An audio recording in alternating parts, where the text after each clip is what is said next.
Hə, müəllim, Allah bərəkət versin. Məhsul gəldi Kəlbəcərdən. Tök görək qardaş, tök görək. Tök görək salamatçılıqdan. Hə, bax, görürsünüz dəyərli qardaşlar. Baxın, bax, belə. Bir saat neçədir? 10 saat. Bu günlərimdə, sentyabr neçəsi? 16-sı, 17-si. Hə, qardaşlar, məhsul Kəlbəcərdən gəldi. Baxın.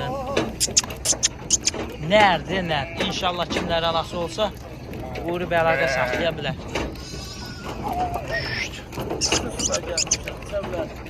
İsti su? Hə, Allah vermiş.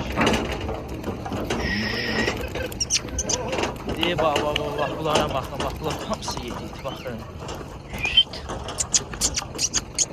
Ay, maşallah.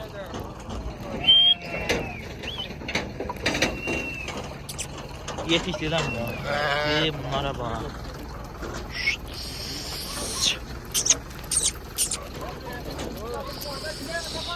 Ay, maşallah.